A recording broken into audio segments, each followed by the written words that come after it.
Niiamah, Sean here, and thank you so much for letting us be a part of your journey here today. We are in for an Outliers Edge roundtable where we're going to get into an incredible conversation with Evan Unger. Evan, I'm glad that you're here today for this conversation. Thanks so much for making the time for it. Thanks for showing up, and thanks for being an outlier in such a way that we could even find each other to have this conversation.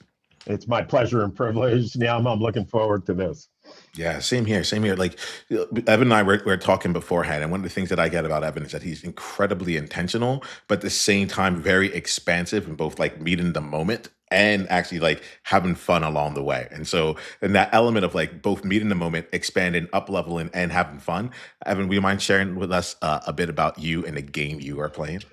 Yeah, so I go back a ways. I got out of business school in '89, went and worked for a giant pharmaceutical company, Merck. They had a rotational assignment for MBAs, like what I was doing. Then they just made up this job called the Director of Change Leadership and Development, which, in all honesty, was a fancy title for I had no idea what I was doing. I'm like 3 years out of business school. New CEO comes on board. He does his assessment. He's not happy. People aren't collaborating, right? And somehow it rolls down to me running this major re-engineering change project to get people collaborating. I'm like, get people collaborating? I don't know anything. So what I did is I hired an outside consultant. That's who I work for now. And the game I'm playing, for decades, I've been doing culture change and transformation. Now, at this age, I'm simply teaching people a style of leadership that change agents need, right? Outliers need to drive transformation in their organization. So I'd say that's the game I'm playing at this age. I love this element of like, well, two things. One, I love that you talk about change agents inside of Right. organizations. I think sometimes like in the Outliers Edge platform, we bring a lot of people who are other entrepreneurs, and we're focusing on like the entrepreneurial game alone. But we're missing that like outliers like continue to exist inside of their spaces, and Yeah. they're looking to create some kind of change, some like they're looking to create some kind of difference from where they are right now. So I actually get really excited to explore this from like the change agent perspective here. I don't know if you knew this, but I had a background in company culture for at a tech company here. My the whole thing was how do we like foster and bring about and unify the culture across our global organization. So even now, I still think I'm playing a culture game. It's just that instead of trying to move an entire organization, I'm moving the organization of a person right now. Yes. So yeah, it all feels really real like aligned. So why don't we do this? I want to spend a little bit of time in your journey because you've had Yeah. some great things take place. Let's see here. The parts that I'm curious about here is like you talked about like building out your career, doing like culture and transformation in that space, and then you made a change and a pivot. Like tell us about like what was going on right before the pivot. What led to that change, and let's pick up the story from there. Yeah. So for decades, right, we were teaching leaders how to facilitate complex collaborative decision making, right? Process improvement, the agile ceremonies, launching teams, visioning, planning, which I did with senior teams. And we would always train the change agents how to do this. So this is going on for decades, Niiamah, where we're sitting in a room together, right? And so for decades, I'm training people how to do this. And clients started saying when Skype and GoToMeeting and Live Meeting came along, Evan, can you teach us how to facilitate on screens like we're on right now? And in all honesty, I resisted it for a long time because I was like, why do I want to train people on screens? So the big pivot point was at the pandemic when everything went virtual, right? Everything was in lockdown. And in all honesty, I got pretty depressed because all the work I had was face to face. It evaporated overnight as a consultant because I'm training people face to face. So it took me a little while, a few months to figure out everything I've been doing applies sitting on screens. And so I reinvented myself entirely. I shut down the consulting business because I just love training people how to facilitate complex collaborative conversations when we're leading other people. So I'm curious about a couple things here. I'm curious about like the actual change that you made, like the pivot to that, it strikes me that you shut down the consultancy in order to focus right in here. I love you're gonna find in my on my platform. I love when people own who they are and what they Mhm. love. You know, you're like, this is what I love to do. So why don't I just focus on that? You know, T- yeah, go ahead. Oh no, I mean keep going because Yeah, I'm looking at your background on LinkedIn. You work for Deloitte, right? yeah, Early in yeah. your career, giant, almost 500,000 consulting firm. Merck, giant. You know, it was at the time I think it was about 100,000 employees. You know, in a big organization, it is draining, Mhm, right? It mhm, is draining, mhm. and it was really hard for me at Merck to find my place Yeah, because working in it's so bureaucratic. yeah, And yeah, that's yeah, why I left Merck to become an outside consultant. yeah. And, you know, consulting requires a lot more work than training. And so I'm at a point in my life, work life balance wise, where training people is a lot easier than doing real consulting work. So like tell us a bit here. Like I want to just see a bit of like the element of what you're training on, right? Because I think that you also love this work here. So when you talk about I can't remember all the exact words, but it's like complex. How would you say Well, you help leaders? complex collaborative decision making meetings, right? Yes. And so let me give you a couple of questions I've asked clients for over 33 years, right? I've asked Yep. them two questions. One, how many meetings are going to take place in your organization today, 24 hours worldwide? If I ask that of some senior leader at Deloitte, they're probably going to say a million meetings, Mhm, right? There could be mhm, more. mhm. The second question I have asked clients, what's the average effectiveness of a typical meeting that you run in your organization? Actually, that you participate in. Everyone likes to think their own meetings are well run. And I would say 90% of the time, people tell me a number lower than 50%. And I sit with clients and I say, this is insane. I mean, literally insane from a business productivity standpoint, because you may run a giant company 200,000 meetings today. No one ever says 70%, but that's a C minus. And people never add it up. If the more senior you are, you know, Niiamah, you are going to be in a lot of meetings. And if you're spending 50% of your time in meetings, you are literally going to spend a year's worth of your life in hours in meetings in under 9 years. How organizations tolerate this, I have no idea, but they do. And it literally drains the health out of an organization. And it is the fundamental leadership issue because when I take people's time to meet, I better use it well because if I waste their time, people are going to see me as a bad leader. There's this component as you say this, I think is really what's striking me right now is you know how they ask the question generally like how many people think that they're above average, and then it's Yeah. like there's way more than the average people, right?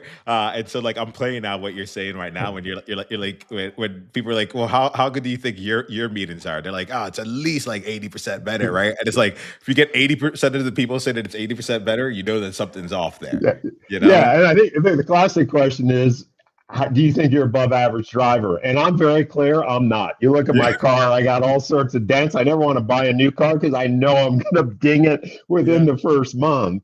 But that yeah. is exactly the case. People overestimate their effectiveness leading other people. And we can think about meetings as the fundamental building block of the culture of the performance of the organization. I don't know if you ever read Patrick Lencioni's The Five Dysfunctions of Teams, right? I haven't read. I've read some of his other books, but I haven't read that one Yeah, his completely. first book was Death by Meeting, right? There's a uh, great quote in there, something like this. The hard truth is that when we run bad meetings, it almost always leads to bad decisions, which is a recipe for mediocrity.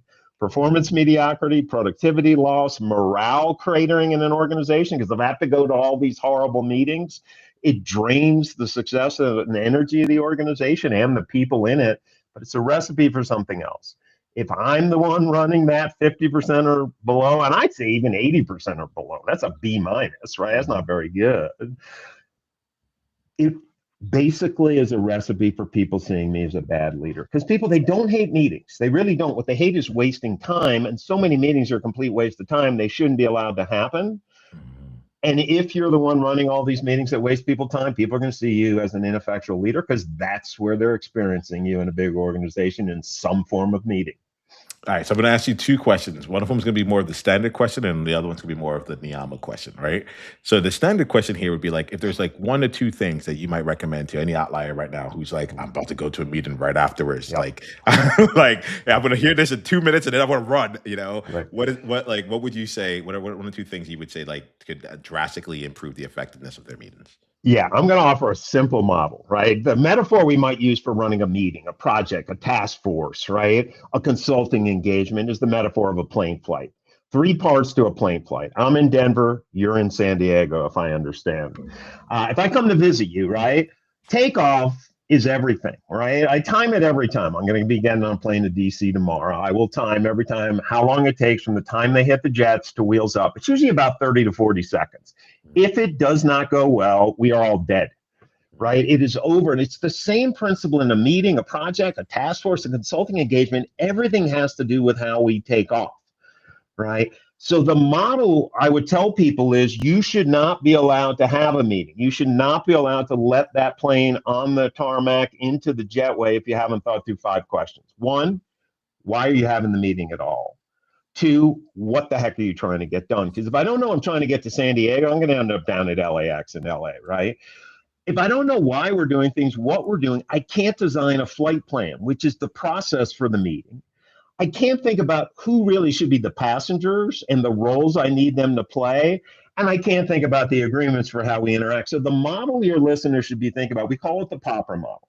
P stands for the purpose, O stands for the objectives, the second P stands for the process, the R stands for the roles, and the A stands for the agreement. So if you can't answer why, what, how, who, in what way, you shouldn't be allowed to have a meeting. So that's the minimum threshold for you being allowed to take people's time, being able to answer those questions on takeoff. All right, we got to say those again. And like, let's say it again slowly because Veronica's on the team. She's gonna like put this into the comments so that people Yeah. can get a chance. We're gonna bring it up here. What can you tell us the Papa framework one more time? Yeah. So the acronym is POPRA, POPRA. Hmm. The first P is the purpose for the meeting and all the context, right? Why we're having the meeting. The O are the objectives or the goals or the deliverables for the meeting, what we're trying to get done. Mm. The process is the flight plan or how we're going to do it. Now, in a meeting, you would call it agendas, but there's a lot more detail to run a facilitated meeting process wise, tools, techniques. We teach people this.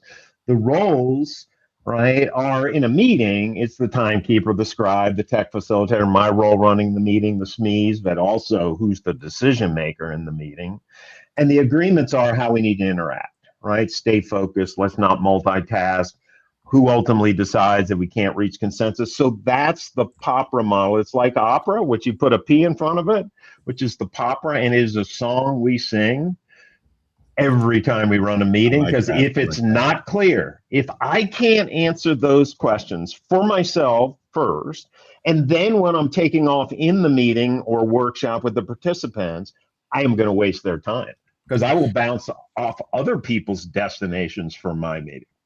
So I want to just like slow down with this in particular and just think about like even how we started out our conversation. So this right here, we're talking about this within the context of complex collaborative decision Yeah. making, all right, and the importance for leaders and sort of organizations to be able to do this to like leverage the time and effectiveness of each meeting that they have in their organization. Um, the I love this. I'm thinking about this here, even with just the way that you and I had our conversation to even start out before we got onto into this space. So essentially, I'm like, this feels like even though it's 4 meetings and we have a very specific purpose for it, outliers like I'm like, I think you can leverage this for every single conversation of importance, right? If you want it to be meaningful, Yeah. I think that is what I'm hearing is a framework for how do you have meaningful Yeah. conversations and making sure that you have like you're able to get even more leverage with the teams that you're bringing together and having Yeah. meetings out of organizations. But it feels very intentional, very meaningful, and for people to actually feel like they're contributing and things are moving forward at the end of every single like conversation you have. What do you make of that, Evan? Yeah, I mean, we teach people 5 things in the POPRA model. And we teach them many things, but there's 5 core things. Takeoff framing is everything. To have an effective project, task force, workshop, right? Now, when we're flying the plane, right, people need some tools and techniques to know how to hold voices or hold space for all voices. It's often the middle-aged white guy like me who might be the senior vice president who comes in, thinks he's the smartest person. He's working with people more junior than him in the meeting. He scares everyone. No one says a word. So we need good process structure because it often can be the most junior person who is the outlier. But if they're an introvert or a person of color, right, or speaking English as a second or third language, most of the time they don't have space to weigh in. So it is my job as the collaborative leader to hold space for all voices, right? The third thing we teach them is how do you handle challenging people, in particular, challenging senior people. I don't know if you've ever heard the agile term HIPPO decision making, but here's what it No, tell me stands more for. about that. We've all been there. The HIPPO is the highest paid person's opinion, right? It's the CEO or the CEO, whoever the senior person is, right? They're the hippo. And it's very hard to manage the dynamics when I have mixed hierarchy and there's political power and control, right? So we teach people how to manage and intervene in challenging situations. The fourth thing, and when we talk about landing, is as important as takeoff because most workshops, most meetings, most projects don't land well. And we both know, having been a consultant, all the work for a high stakes meeting is what you did before you show up. The change agent work, getting stakeholders aligned, and running the complex collaborative meeting is running the X's and O's. But the work is the change agent work before you ever get there. So that's what we're teaching folks. And it's all intentional. Everything, it's all intentional and it's learnable. And most people are never trained. And what I always encourage people, the bar is unbelievably low. People are horrible at this. So you can be an outlier with just these 5 fundamentals immediately because no one knows how to do this stuff very well. And you see people and you know they're good at it immediately because they get people to make great decisions, get them to buy in and go implement.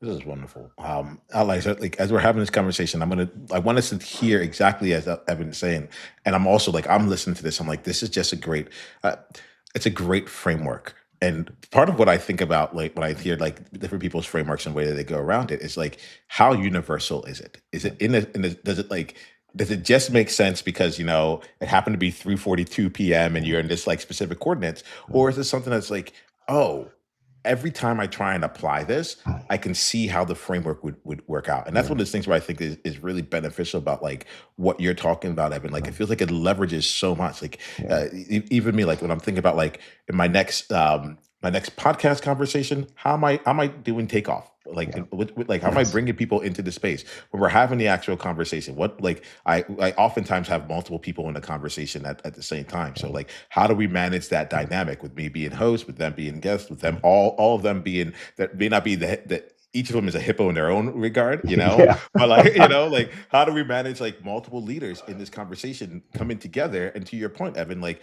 it's an hour of their time, how do we make sure that like they leave here feeling like it wasn't just like, good things happen. It was a good conversation. It wasn't a bad use of time. But how do we get it to like it feels constructive? And so I'm using your framework and thinking through like the problems that you're solving and the ways that like the things that your framework solves as an example of different ways that we can look at like every conversation we have as a meeting Yes. and seeing where we can go. And if you are one of those leaders who are in organizations or you're a change agent that is like, I need to like I'm tired of having my projects fail, like not get off, take off, or fall somewhere in the middle. Evan, what's the best way for outliers to like contact you or to go deeper down the journey with you? Well, you can find me on LinkedIn, probably the easiest way. You can get to my website or landing page from LinkedIn. If you're watching this, which I doubt you are, I'm wearing a blue check shirt. There's surprisingly 6 Evan Ungers on LinkedIn, right? Which surprised me, but I'll be the one with the goofy grin. You can click on and get to my information there. But it's interesting, as you said that, Niiamah, you were doing POPRA before we started, right? Because we talked about why, you want to run the podcast. Give me some context around what your audience is, what you're trying to get done with outliers. And then we had a conversation about what you wanted to try to get done in this and now you're running the process for how you execute a conversation. And eventually we're getting close to landing, right? So Yeah. you'll have to land this. But that's what we were doing before we started rolling tape here, is just getting the POPRA line so that when we run the process, it actually is effective and we get the results or the objectives we want to achieve. So I love that we did that pre-conversation. And like Evan, what I'm realizing is the difference between success and failure in my own world. When I think about what I do POPRA versus not, Yeah, like when I take the time to even like the levels of agreements, okay, yeah. like us being able to get clear, hey, is there editing that takes place, is there not, Yes, like, like all of that was done at the very beginning, so that when we're now in this space, we're able to like have high leverage such that we're able to even like reference on a meta basis yes, what took place. Like yeah, it's that consistent, it's that yes. aligned. It's universal, right? Because Yeah. you have a role to play right now in the podcast. I have a role to play, right? Hmm. And there's agreements we were talking about. It's like, can I rework things? No, we want it organic, right? Can I restate things? You were giving me agreements around. Look, I kind of want to end this at about the top of the hour. Great. Yeah. I need to know that before we start. So it applies. Just think about if you have kids, right? Here's a great example. You have a popper with your children doing homework. Hmm. There's a reason why they need to do their homework, right? And there's all this context. But you may have a conversation, a coaching conversation with your teenager. Let's talk about what you're trying to get done here. And let's come up with some ideas for how you may approach getting your homework done. Let me talk about my role as the parent and your role as the student. And let's agree you need to get B's at a minimum. Okay, so I've trained people worldwide, China, Russia, all over Western Europe, I wouldn't say every culture.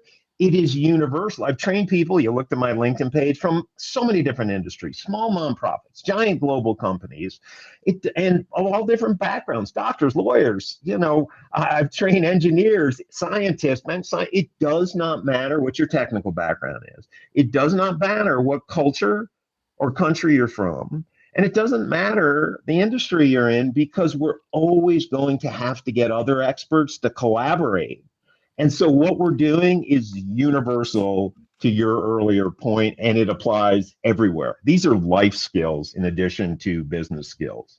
Yes, and it's great that you're working in a place where people are able to get high leverage and turn them into business results. Like I'm going to invite something, if you're cool with it, Evan. I'm going to invite something to outliers here. Outliers. So my normal request would be like, all right, go on through the rest of your day and leverage POPRA. All right, put that in, like, go out and, like, for every conversation, every meeting that you have, like sit down and take the time to establish each of them. That's how I would normally request of you. And, like, as you know, this is not a listening platform; it's an experiential platform. Like, we get things done and we do things here as outliers. So that's my invitation one. My second invitation, though, is to, like you might be like, I'm not leading any like conversations today. Fine. My ask of you is to actually spend time in every single conversation and just Yes. write out POPRA over and over again, like the Yep. POPRA, right? And see if you can identify, like, if that was actually like established like in the Yeah. conversation, and then take a look at it and do like basically your own audit on yourself for the conversations you've been a part of and the conversations you like that you're leading. Like how much were people doing these activities, and then you can even rate it and see like what were the conversations that worked, what were the meetings that were actually felt worthwhile, what felt like this could have been an email, like. Yeah. And that's usually like I feel like when that's missing, they're like, just why wasn't this just an email? Yeah, and if I don't know why and what, I can't decide what the right process is. Meeting, email. But your point's a very important one. One-on-one is a Yeah. meeting, and if Yeah. I'm a junior person going to a hippo, I better be crystal clear why I'm talking to that person, the context she or he needs before we execute the conversation. What we're trying to get done? Are we trying to make a decision? Am I just trying to get feedback from the person? And I better have some process for how I want to run the conversation like we're having. And there may not be roles per se, although she or he may be the ultimate decision maker. And I want to say, look, I'm going to give you some options. You get to decide. And my agreement might be something as simple as, can I just explain a few things before we jump in and start doing problem solving? Right. Mhm. And Popper applies one-on-one. It applies everywhere. And again, it's so obvious, Niiamah. It's like nothing we're doing here is rocket science. But most of the time, people go into a conversation and they just wing it, Mhm. and they waste that hippo's time. And I can tell you, waste hippo's times, your reputation as a leader, sometimes you don't get a second swing, Yeah. right? There's times you do not get a second swing if that doesn't go well. Yeah. Yep, yep. Like it's wild, Evan. Like there's um I'm grateful for this conversation right now because like I my day is full of conversations, you know. And there are I'm thinking to it, and most of my conversations are recorded and shared out with people, so you can actually see the track record of it all. But I'm thinking about how where I've slipped in creating that, you know, where like what kinds of agreements that I could be creating or asking or putting into the space to have more. My language, I'll say more powerful conversations, Yeah. right? But it's like, but it's more effective conversations, however it comes through. Like, and so I'm grateful that like this is just one of the frameworks that you have, you know. So Yeah. I'm grateful that like we can see just the power of Popper right here, Yeah. and I'm doing an audit. I'm literally Yep. auditing myself. I'm like, I know what I'm going to do right after this. I'm like, I'm going to have to do that conversation differently because I can get by, but that's not what we're trying to get done anymore. We're trying to actually get high leverage, like from each of these complex, like collaborative decision making, like conversations we have. Yeah, and now we get to the fourth of the five core things, which is landing, right? Yeah, And I want to build continuous improvement because every conversation, every high stakes collaborative meeting, it can go better. So when I land the plane, first of all, we don't manage time well. We don't leave time to land, right? If I stay with the plane metaphor, what happens is we jam pack our agendas with way too many things. We get behind on time and people drop out of the meeting room or the meeting and we didn't get clear what just happened, right? And where do we go from here? And we really do want to have continuous improvement built in, get feedback both for you as a leader and for the group. What needs to go better next time so mm, we make better use of time? And feedback is a gift, and most people they don't ask it because a lot of people aren't for it because a lot of people aren't comfortable giving it. But if I, as a leader, as an outlier, want to become better and better and better, feedback cycles, getting feedback from other people are essential. You and I, when we finish and stop tape, I'm going to ask you, is there any feedback you have for me? So if I were to have a podcast with someone else, it would be better because I know I'm long winded. That's a given. And so, that's what I'm going to ask you because I want to be better the next conversation. yeah. This is trust me, on the other side of this year, I'm going to be asking you as well because I want to be better at the next conversation. And I think that this is actually like that element of like the consistent improvement, like continual improvement. I think that's really important for us as outliers in particular because like it's good for everyone with that's growth minded, growth mind like that's going after things and continuing to grow. But I think there's another component of like we're doing a lot of things that like there isn't necessarily a playbook to do overall, right? You're trying to create change inside of an organization. Well, the reason change is being created inside the organization is because it's not there right now, Yeah. you know? And so like there's the element of being able to uh consistently get better. And I think there's something about that component around like what I'm hearing from you is that it's embedded into the Yeah. process, like land in every conversation, every Yes. meeting gets better than, Yeah. than the next.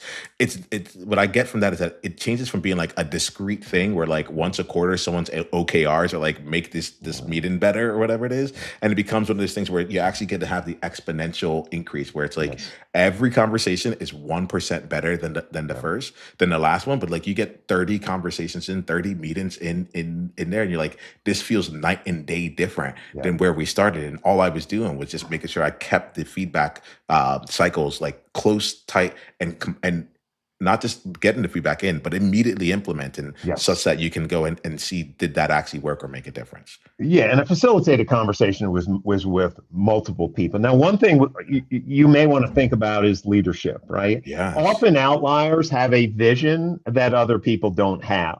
Yes. Now, to get people to change, I have to be able to articulate that vision. I have to create a case for change, right? What the pain is. And then I have to help those people see strategies or processes for how we get from the current state to that vision. Now, there's a statement, I don't know who said it, change agents often die, right? Because when we sit in a culture and we're too far ahead of where the culture is, a lot of times change agents, it's like they get pushed out of an organization because they're outliers. So there is a delicacy to how to do this. Now, leadership, you and I probably read who knows how many books over our careers on leadership, and there's so many ways to think about it. But here's the simplest, what we think one of the most powerful ways to think about leadership. Think about our leadership on a continuum. where there's two extremes. On, if you will, the left side of the continuum, you could be a leader that's the expert that tells people what to do, makes the decision for them, and says, go implement. That's a choice. Expert based leadership. Now, the other side, and this is where we're trying to teach people, is the real art of leadership. Even though you have strong opinions on what the change should be, right? You understand my role is to be an expert in how to get people to collaborate. I'm going to remain neutral because when I'm doing change, I have to hold the space to let the experts decide for themselves what the change looks like, what the strategy to get there is. And at times I have to go in the middle of the continuum and say, here's some expertise you need. But the real art of leadership, the real art of being a good consultant is understanding how to get the experts to come to their own answers, because then they'll own it and it's a better answer than me telling people this is what you need to do. Because I have a one-pointed point of view and I have blind spots. There's no diversity, there's no creativity when I tell the group this is the answer. Yeah, no, there's something in there, Evan, that feels really beautiful, and also like I appreciate you bringing it in there because it also feels really challenging, like No, it is. because like you sit there and you're like, but I do have the answer, right? Like, Yeah, I'm the smartest. uh, I'm the outlier. I'm the smartest person here. What are these other buffoons I'm having to deal with? this is it's an important part, and it's something that like outliers like I'm like I know I'm going to be leveraging and sitting into that to improve along the way. Well, Evan, let's land this plane here today. Yeah. I'm grateful for the conversation we have. I'm going to do this here with three questions. We'll keep each of them relatively quick, right? So the first one, the first two are going to come together. So I'll give you the first two first, and then I'll give you the third one. What I'm going to ask you first is for an outsight. So an outsight is something that you would love for outliers listening to learn, take away from this conversation. If there's anything that you have there, if you can share that as well as like your contact information, the best way for some outliers to go deeper down the journey with you, that would be fantastic. So what's an outsight you have, and how can they go deeper? Well, I guess I'll come back to my grandkids, right? I always told them there's a 5-point plan, and this goes back a long time. But three of the plan no longer is relevant because this is 20 years back. I used to tell them you have to learn Spanish, you have to learn Mandarin, and you need to go to school and get some sort of hard engineering degree. AI is changing all that. I'm not sure we need to learn languages. I'm not sure we're even going to be here as people doing the engineering, certain software. But the insight I always told them was two things. And I'd encourage young outliers to do this. When you're done with college, grab a backpack, travel around the world for a year. Fundamental to changing our view of the world. Secondly, while you're on that year-long journey, go do a 10-day silent meditation, because you will learn the art of how to manage your internal state and not react to things that are happening in the outside world. So those are the two things I'd encourage any young outlier, frankly, any young person to do before they take their first job. Right? Because once you're in there and you have kids, it's very hard to get unlocked, right? Because it's not easy to be an outlier. And it's like, I'm going to go do this. And I've got 3 kids, right? Because now I'm not just on my own, I've got real responsibility. So go travel and do a 10-day silent meditation. That would be my first piece of advice. I appreciate that, Evan. I appreciate like one of the things I appreciate about you is that there's a practicality to you, but it's also like it's not just practical in a specific domain. You're like, no, like honestly, like this is the advice I literally give this to my grandkids. So thank you for that. And what's the best way for people to go deeper down the journey? You mentioned it. But I want to make sure that it's top of mind for outliers. Yeah, if they go to my LinkedIn page, they can get to my website and they'll land on the landing page on what the program is. And it's an intensive, Niiamah. It's a 4-day, it's separated out, intensive boot camp. There's only 12 people, 2 instructors, because human beings learn by doing, not being lectured at. And most of the program is people on the hot seat having to practice, having to get feedback, have to give feedback, because what we want is real skill transfer. And we do not learn things watching podcasts, watching videos, right? We learn by doing, and everyone knows it. But in this day and age, everyone wants to say, give me self-paced learning, right? So I have time, I can do it. It doesn't work. And I always ask senior people, right? And they say, Evan, I just want some videos so my people can learn how to facilitate complex meetings. I always say, I'm not interested. Go find someone else going to waste your time and money. And some clients say, I'm the client. The client's always right. And I say, no, you're not right. And you absolutely know you're not right. And they say, what do you mean? I say, did you have kids who learn to drive?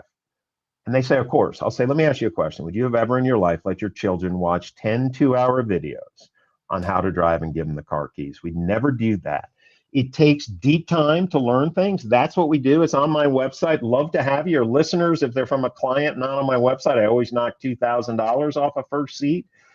It is the best thing they could do to help further their leadership. We'd love to see your listeners there. All right, outliers. We know where to be. So I'll go check it out. I also really like just real time feedback. I love how you like had the visual connection. You're like, I wear like this shirt is the same one that's on my LinkedIn. I think that's so cool. I'm like, oh, like just putting it right in there, just getting a nice little that connection. And I also really I'm a big fan of intensives and actually Yeah, like taking the action. You see even in this yeah, space, it's like how do we actually like leverage this? Because outliers, if you're just hearing it and you're not taking action on it, you've wasted your time, yeah, plain and simple. exactly. You've wasted your time, and we're not about that here. Last question for you, Evan, as we wrap, and the question I have for you is: we've given outliers your outside here. I want to put outliers to the side and now just focus on you. Every time I have a conversation, the reason to have it, the only reason to have a conversation is for it to be a life changing conversation in some way. I don't know how it is, like, but I am curious for you, like, what's an insight? What's something you're taking away from this conversation as you go out into the world? It's interesting because when you reached out to me, I was like, is this really a good fit for me? And I looked at your list of podcasts. Like, I'm not sure I can add value to your podcast. And I think the insight for me is everything synchronicity wise can lead places you never would ever expect. And so I'm very grateful you reached out to me.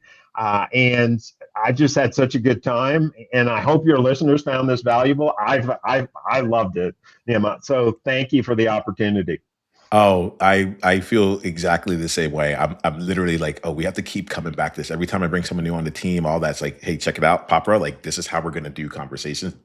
It is intentional. This is how yeah, we're like, this has been a massive unlock, and so I really appreciate you, Evan. Thank you so much for being you, bringing your energy, bringing your expertise, and bringing your experience to this conversation.